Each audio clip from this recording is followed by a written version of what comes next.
Okay, so as per request, I'm going to do a few word problems. Today, this video will just do one word problem, specifically this one, and it's dealing with exponential growth. But in the future, I'll do a bunch more word problems, or I'll try and do at least one or two word problems every unit and post those to the YouTube channel. So the amount of money in an account doubles every 8 years due to compound interest. If there's $14,175 in the account today, how much is present in 3 years' time? Now, before we get to this video, and before we get to this solution, I want to talk about kind of one of the key problems. One of the key problems is there's so many different formulas to use that it's kind of confusing to figure out which one you should use. For example, in the textbook, they give you this formula. N is equal to BA T over K plus C. Now, this formula is good, but I really don't like the notation that it's in. I would have preferred had they shown this as N of T is equal to BA T over K plus C. And the reason why I would have preferred that is because it's really important to know which value is going to be the variable here. So the function itself is going to have a value of the number of bacteria or the new level of whatever it is that's growing or decreasing exponentially, and the measurement of how many growth periods or how much time it's gone through. So when you see some of these formulas, you have to recognize instantly that there's a difference between the variable, t, the dependent variable, n of t, and all of these other items. So where B represents the initial amount.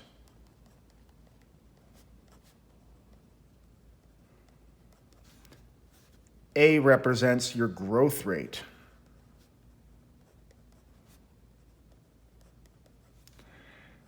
K is related to your growth rate. So this is usually a factor to convert time to growth periods.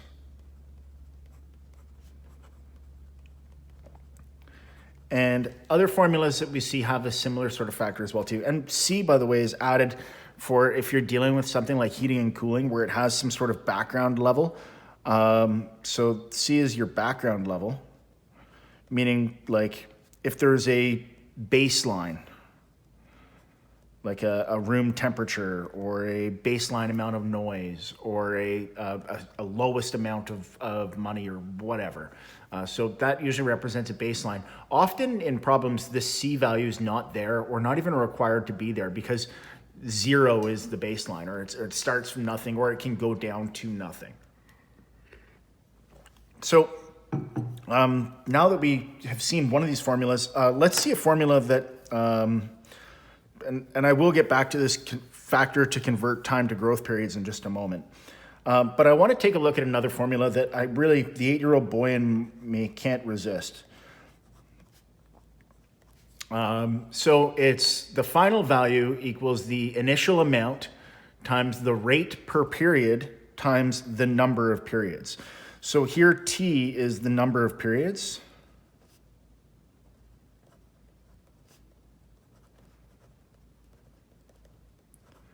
R is the rate per period.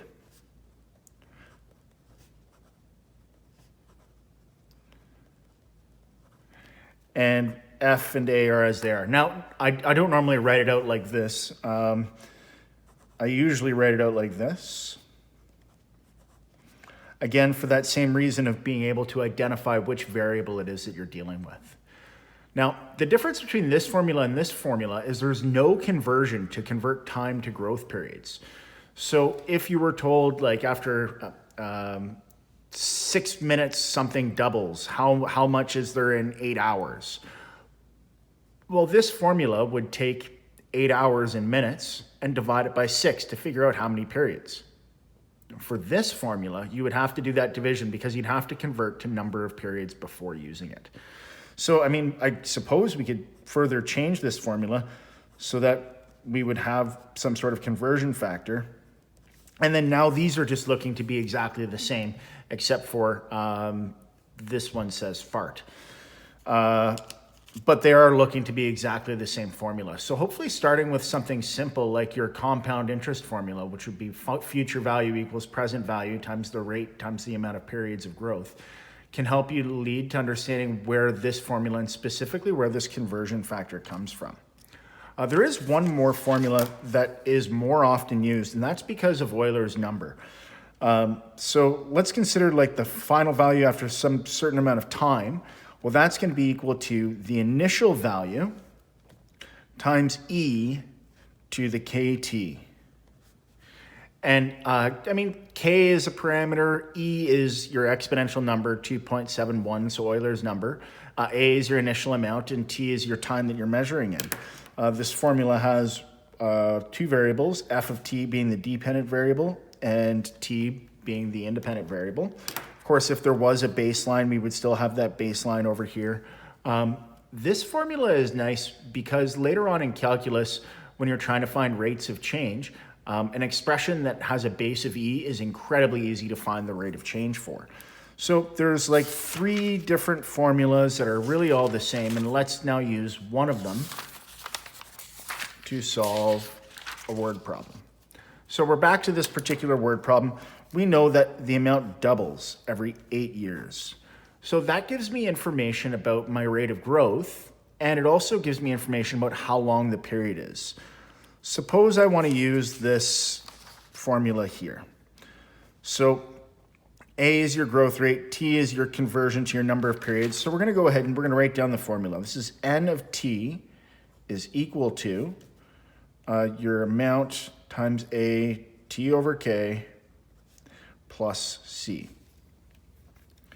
Now, I'm not going to use a plus C here because there is no baseline amount of money. So my baseline amount of money is 0. I know you might think that this is a baseline amount of money, but let's go ahead and keep this as our value of B because all the growth is going to be related to that. So we'll substitute in our values that we absolutely know. We know that our initial amount of money is $114,175. We still don't know what A is. We know that T is the amount present in 3 years' time, so T is going to be 3, and we still don't know what K is. Or do we? Well, the rate of growth and this value K are definitely related to one another. So every 8 years, the amount doubles. This means it grows by 2. So if it doubles, it has to double in sets of 8 years. So this 14,175 would multiply by 2 once if it was 8 years' time, because 8 divided by 8 is 1, 2 to the power of 1 is 2, 2 times that. So our formula tends to work out now. Now, this isn't N of T. N of T would just have T up here. And then to calculate N of 3, the amount left in 3 years, we'd have 14,175, 2 to the 3 over 8. And I'll go ahead and do a quick calculation. So I'll take out my calculator. Still some stuff up from a previous portion. Now I'll type in exactly what I had seen. 14,175 times 2 to the, and I'll use my fraction button, so alpha y equals to bring up a fraction, and 3 over 8. Now I like having things typed exactly as they look. Go ahead, hit enter, and it looks like there's $18,382.70 there. So $18,382.70. Of course, we would make a statement.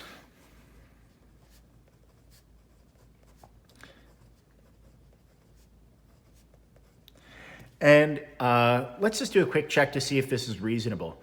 Well, is it more than this amount of money? Yes, that's reasonable because it's growing.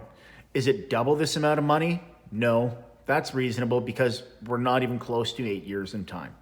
So this is using a formula to solve a doubling period question.